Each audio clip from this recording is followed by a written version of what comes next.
Graça e paz. Vamos ler a palavra na segunda carta do apóstolo Paulo aos Coríntios, capítulo 12, versos 9 e 10.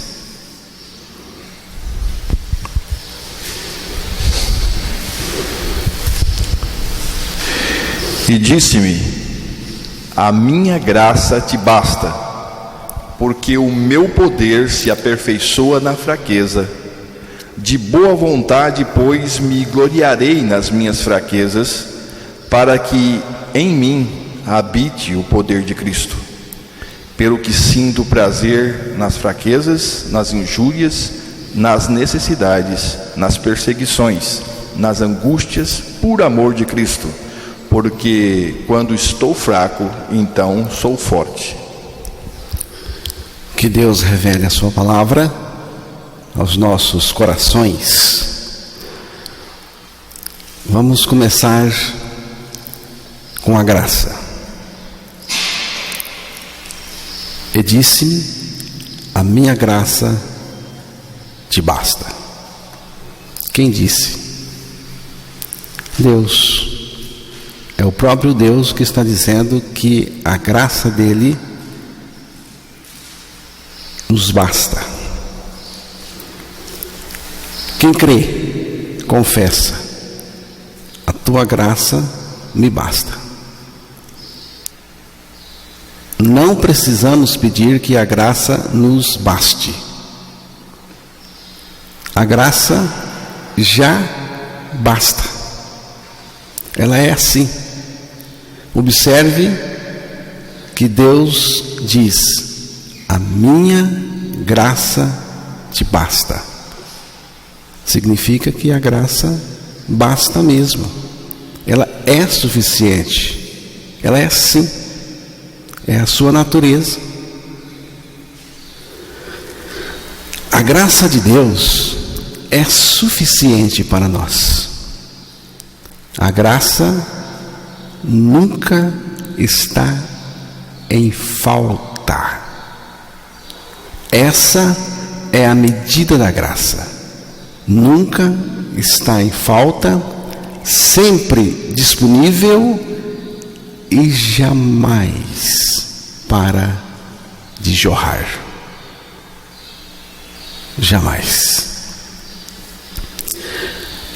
A graça não é minguada, não é um pouco, ela jorra, é em abundância, é abundante. A graça de Deus é melhor do que tudo. Observe que o apóstolo Paulo estava passando por uma situação muito difícil, um sofrimento. Mas a graça de Deus é melhor do que qualquer coisa. Ela basta para mim. A graça é mais importante do que a água que eu bebo, do que o ar que eu inspiro e respiro. A graça é mais importante do que a própria vida. A graça de Deus, irmãos, é singular. Singular. De um lado está a graça de Deus e do outro estão todas as formas e manifestações religiosas dos homens de todos os tempos. Agora, é preciso saber diferenciar uma coisa da outra. E é aqui que muita gente bate cabeça. Não sabe diferenciar a graça das manifestações religiosas dos homens. Atos, capítulo 20, verso 24.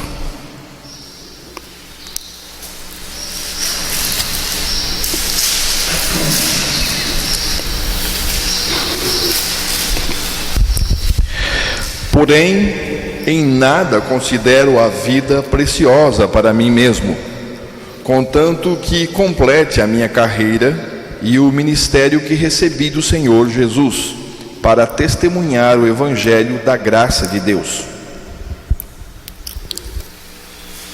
Mas em nada faço questão.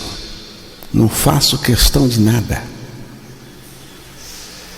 Nem tenho a minha vida por preciosa. Ele não está falando da vida de Deus, da vida espiritual, da vida de Cristo em nós. Ele está falando da vida humana neste mundo. Por que Paulo não faz questão de nada e nem tem a sua vida por preciosa?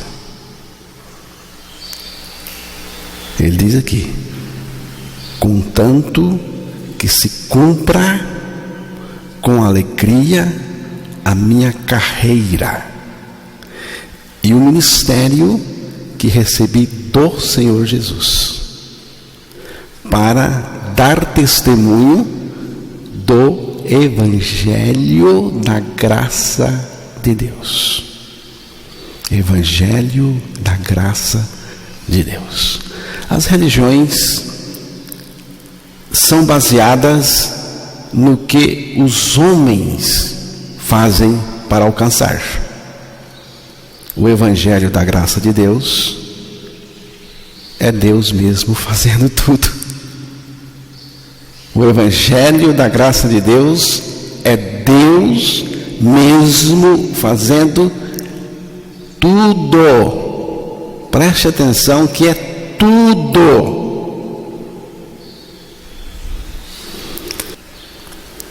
A pergunta de cunho religioso é sempre esta: o que farei? O que faço?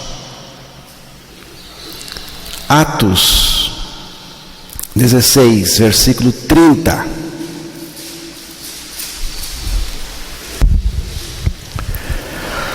Depois, trazendo-os para fora, disse: Senhores, que devo fazer para que seja salvo? Na versão que eu estou usando aqui diz que é necessário que faça. A outra diz que devo fazer para me salvar. É sempre o que eu devo fazer. O que eu tenho que fazer? Eu estou disposto a fazer para me salvar. Não é fazer.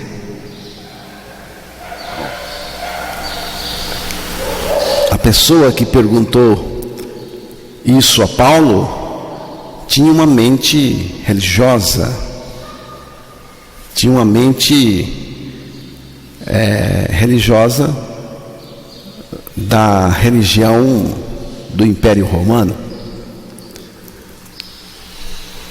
No versículo 31, Paulo diz o que tem que fazer, mas não é fazer. Você vai ver. Responderam-lhe: crê no Senhor Jesus e serás salvo tu e a tua casa. Crê no Senhor Jesus e serás salvo, tu e a tua casa. Porque sendo salvo pela graça de Deus, ele iria pregar para a sua casa, para que a sua casa também pudesse crer. Não é um crendo pelos outros, cada um tem que crer. É nesse sentido que Paulo está dizendo: crê no Senhor Jesus e serás salvo tu e a tua casa. Crê. Você não se esforça para crer. Se esforça? Você se esforça para crer? Não. Irmão José Rabelo, Você crê na palavra de Deus? Crê. Se esforçou? Graça. É diferente. Ninguém faz para crer. As boas obras são consequências já.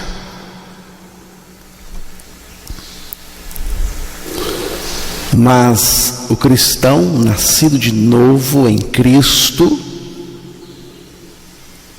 tem outra resposta. Você pergunta para ele: você vai para o céu? Vou. Por quê? Por causa da graça de Deus, por causa do que Deus fez por mim. Deus mesmo veio para me salvar. Cristo veio, foi para a cruz, morreu por mim, me fez morrer com Ele para o pecado. Depois disso, Deus o Pai, pelo Espírito Santo, ressuscitou o seu Filho, e eu também fui ressuscitado juntamente com o seu Filho. Agora estou ressuscitado com Cristo, e Ele está vivendo em mim. Já estou crucificado com Cristo e vivo não mais eu, mas Cristo vive em mim. Você percebe? É Cristo fazendo. Fez na cruz. E agora Ele está em mim vivendo, operando, se manifestando. Cristo mesmo fez tudo por mim e agora está em mim vivendo o tudo que Ele é. Cristo é tudo. E Ele vive em mim o tudo que Ele é.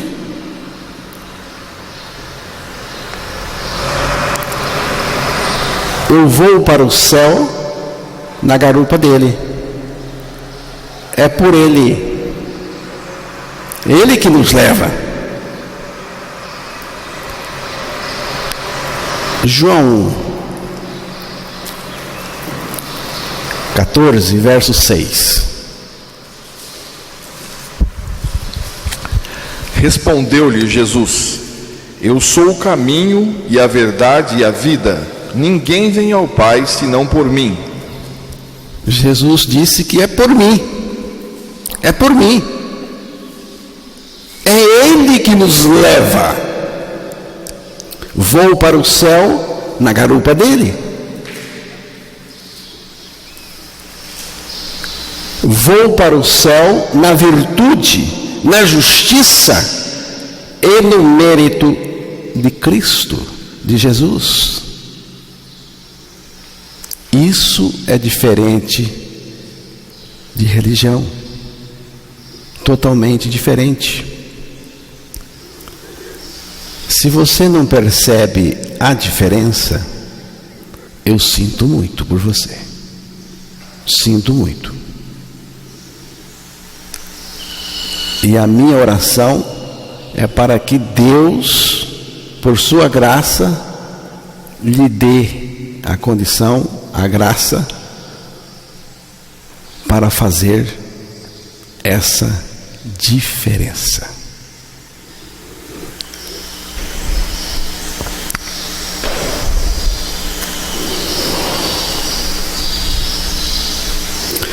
Você não irá viver a vida de Cristo, nem Cristo irá viver a vida dele em você com a sua ajuda. Não é nenhuma coisa nem outra. O que é? É exatamente o que o apóstolo Paulo disse em Gálatas 2:20. Já estou crucificado com Cristo e vivo não mais eu, mas Cristo vive em mim. é Cristo que vive em mim. Você tem consciência de que há uma pessoa divina dentro de você e vivendo em você?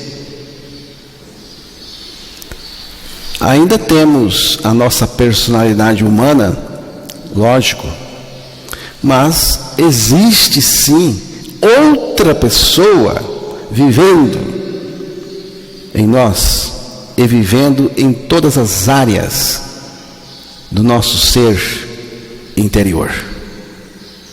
E essa pessoa é o Filho de Deus. Ele vive em mim, Ele vive em nós. É uma grande bênção morrer para mim mesmo.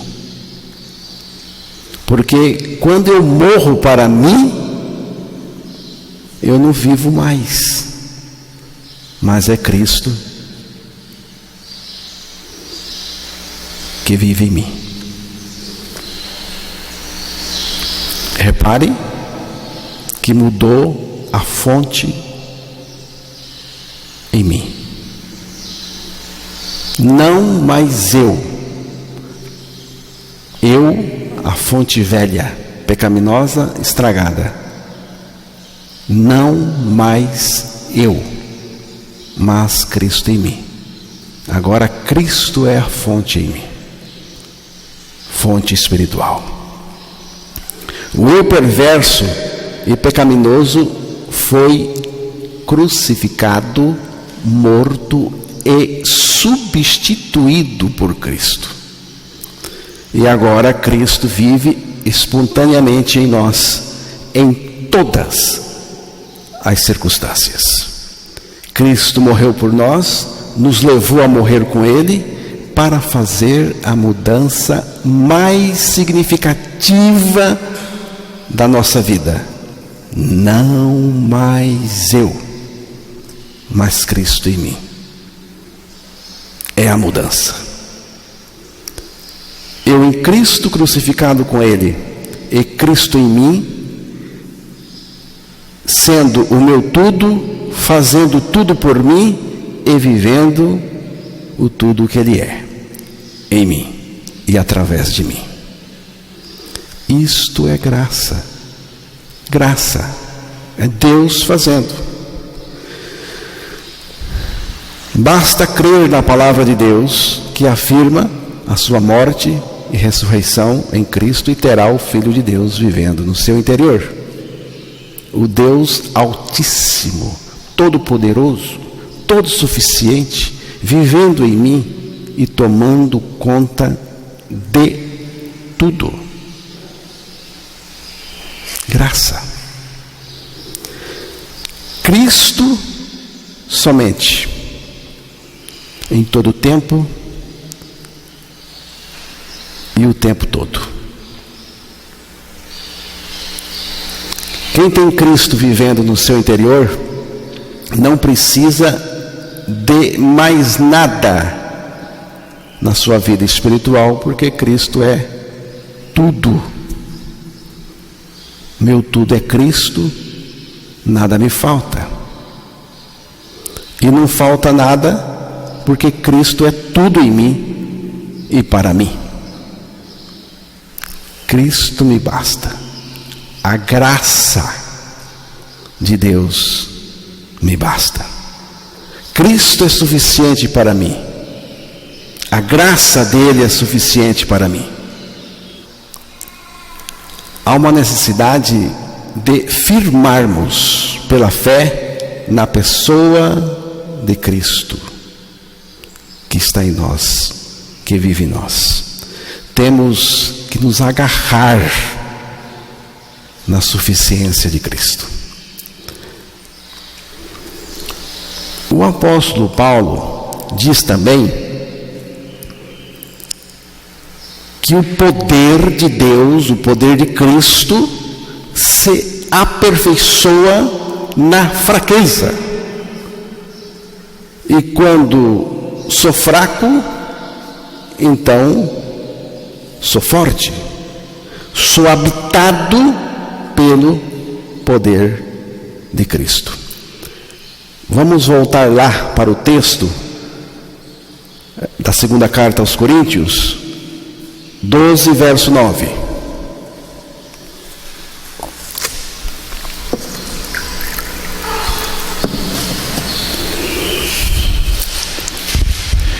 E disse-me: a minha graça te basta, porque o meu poder se aperfeiçoa na fraqueza.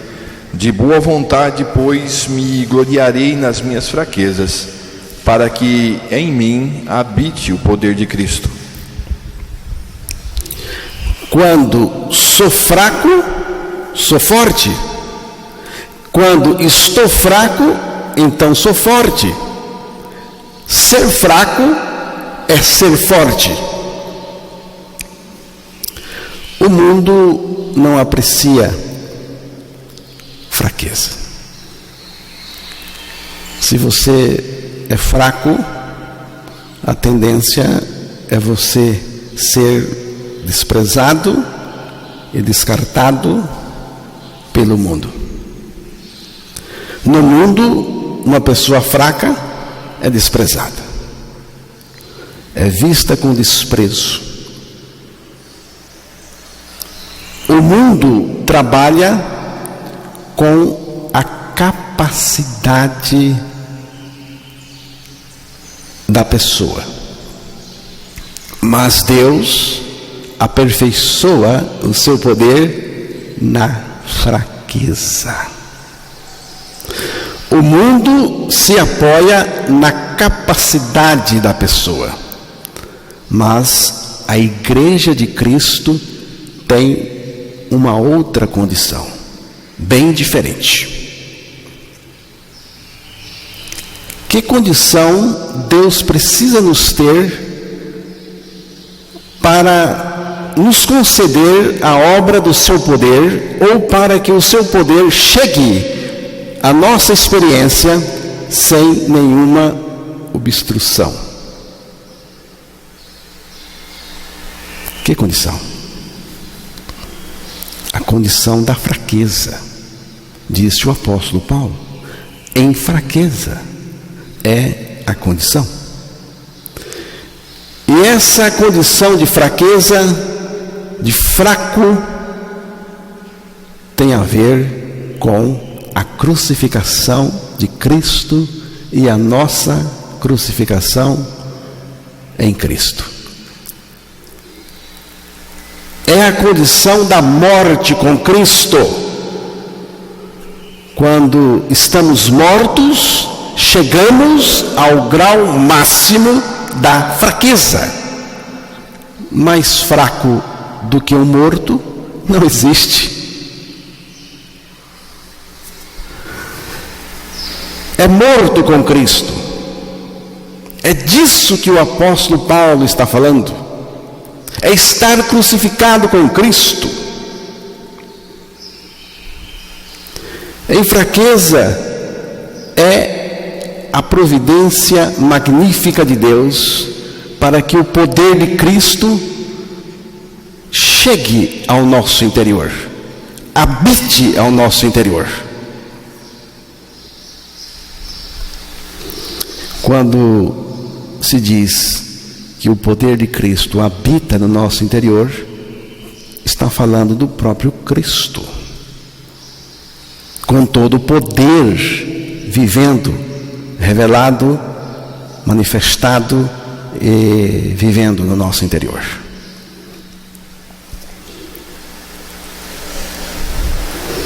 Então, irmãos, em fraqueza é a condição para a manifestação do poder de Cristo.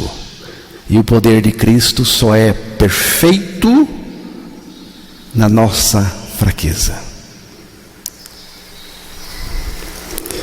Nada de ufanismo, nada de autoconfiança, mas em fraqueza, porque essa é a condição para se experimentar o poder de Cristo.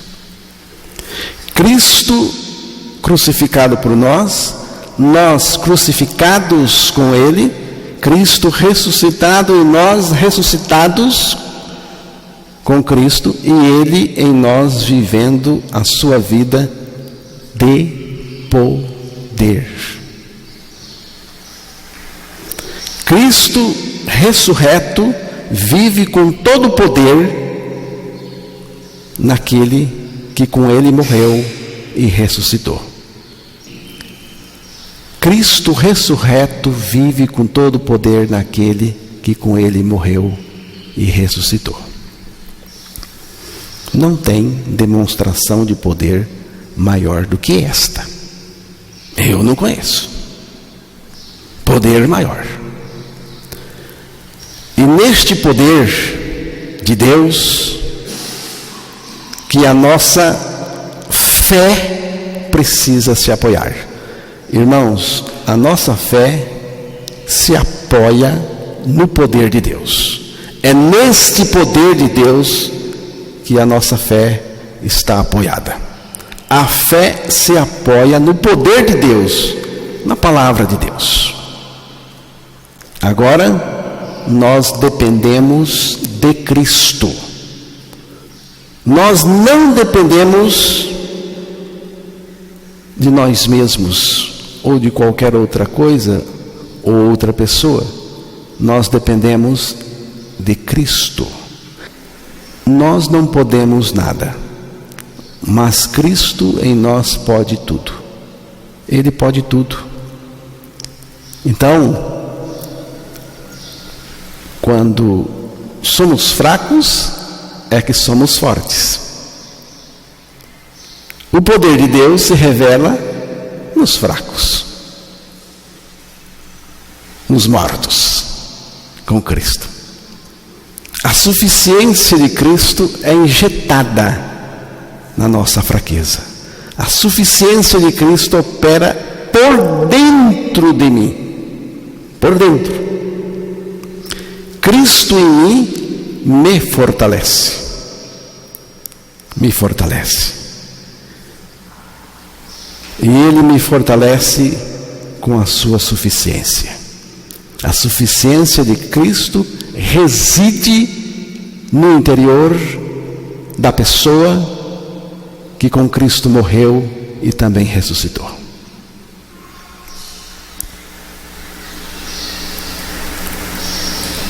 Aí Paulo diz: por isso, por causa dessa fraqueza, dessa morte com Cristo, dessa graça que nos basta, de Cristo em nós, vivendo com todo o poder, por isso sinto prazer nas fraquezas, nas injúrias, nas necessidades, nas perseguições, nas angústias, por amor de Cristo, porque quando estou fraco, então sou forte. É o versículo 10 da segunda carta aos Coríntios, capítulo 12. Parece algo esquisito. Parece algo esquisito.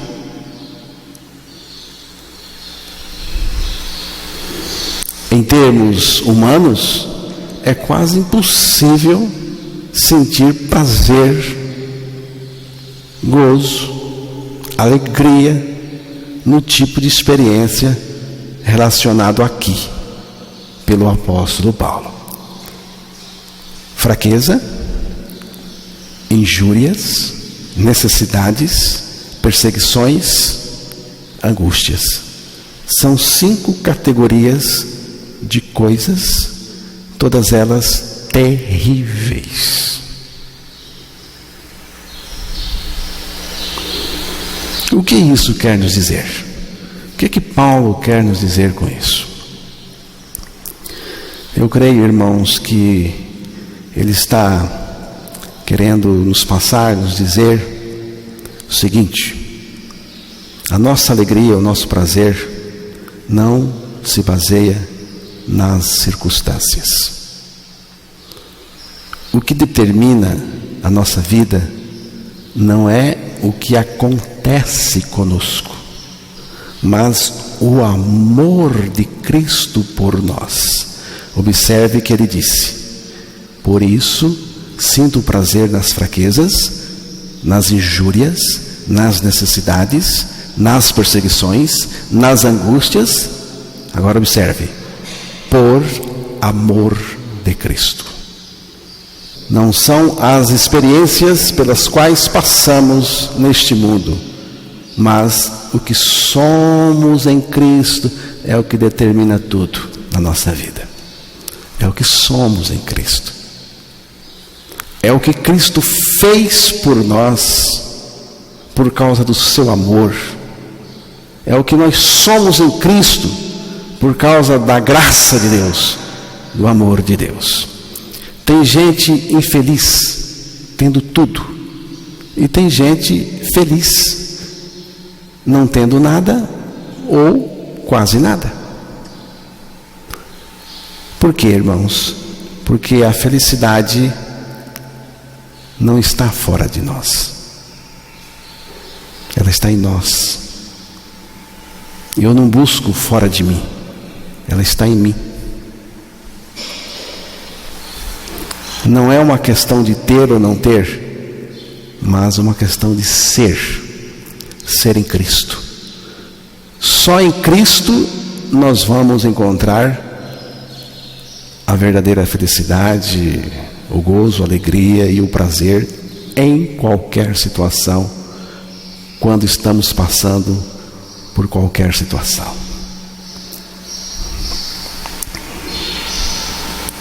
Ninguém é feliz no pecado, nem em si mesmo, nem por si mesmo. Somos felizes em Cristo somente. Acontece, irmãos, que o ser humano no pecado, caído no pecado, é insatisfeito. E jamais, por causa disso, jamais conseguirá ser verdadeiramente feliz. É uma condição que já vem com a pessoa, desde que nasce. A pessoa nasce insatisfeita, portadora de uma insatisfação crônica. Não tem cura, a não ser a morte em Cristo Jesus na cruz.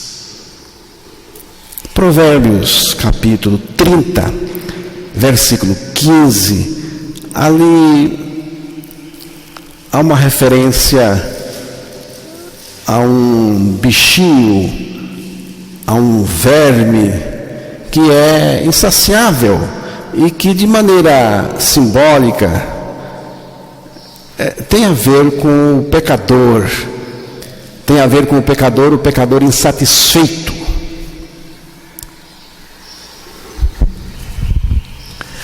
A sanguessuga tem 2 filhas, a saber, dá.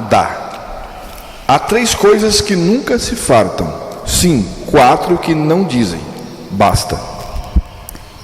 Dá e dá, nunca está satisfeito.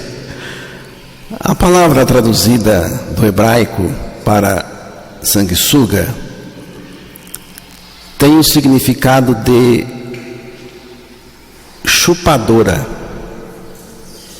A sanguessuga vive de sangue, de chupar sangue.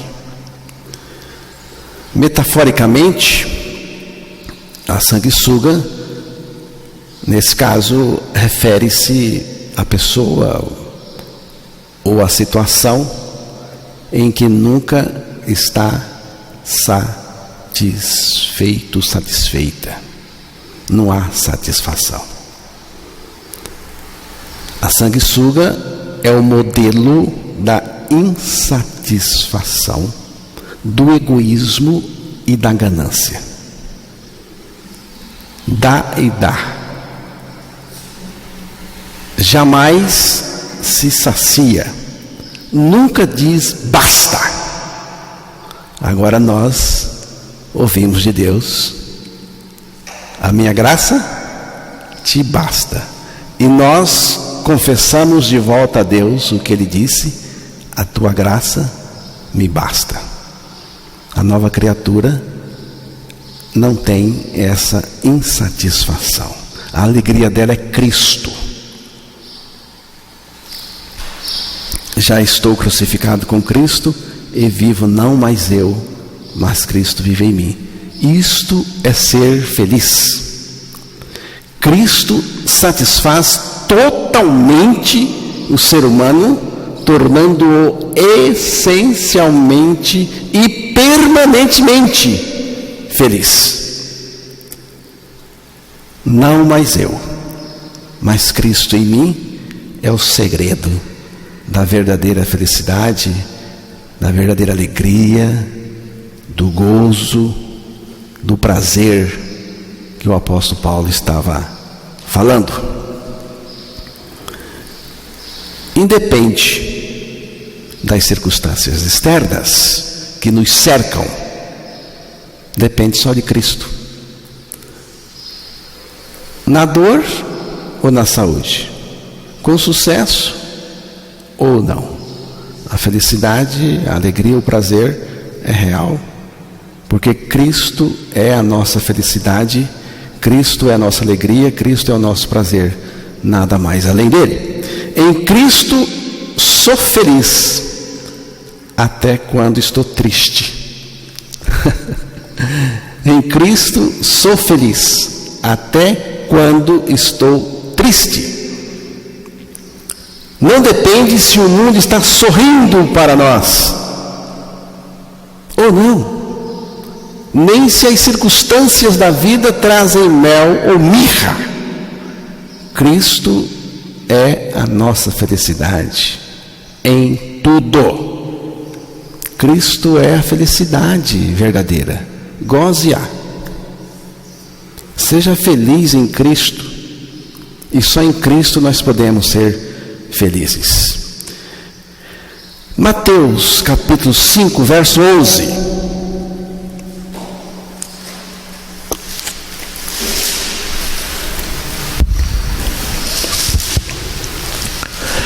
Bem-aventurados sois quando por minha causa vos injuriarem e vos perseguirem, e mentindo disserem todo o mal contra vós. Preste atenção agora. Jesus disse que os seus discípulos seriam perseguidos, maltratados, caluniados, injustiçados e até mortos por causa dele. Você seguiria alguém que lhe dissesse isso? Você seguiria? Alguém que lhe dissesse isso? Alguém chega para você e diz: se você me seguir,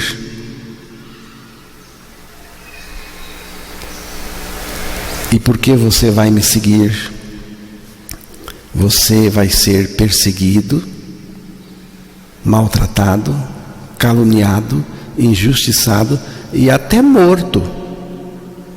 Você seguiria? Você iria? Por que eu estou dizendo isso, irmãos? Estou dizendo isso para mostrar o seguinte: quem de fato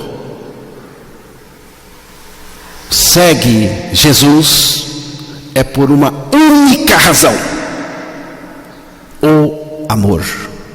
Porque o ama. A única razão. Não é porque eu vou ter bênçãos. A única razão de seguir a Jesus é o amor.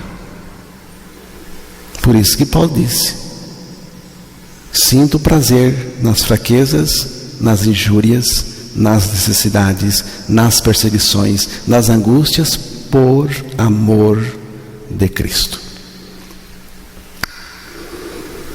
O verdadeiro discípulo segue a Jesus por aquilo que ele é, por aquilo que ele representa, pela pessoa maravilhosa que ele é, pelo caráter dele, pela graça dele.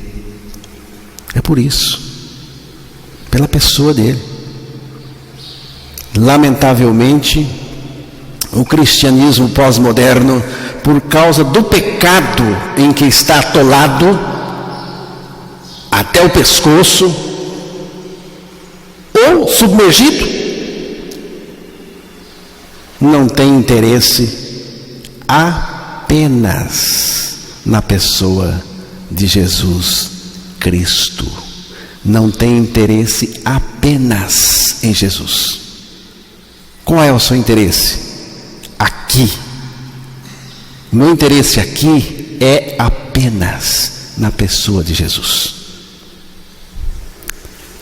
Tem muita gente que serve-se de Jesus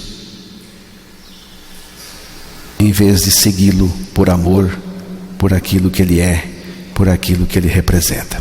O verdadeiro discípulo de Jesus Cristo o segue sem barganhas com ele, mas porque ele é tudo para ele. Então, irmãos, quando nós estivermos seguindo Jesus assim, então ouviremos dele: bem-aventurados sois. Amém, irmãos?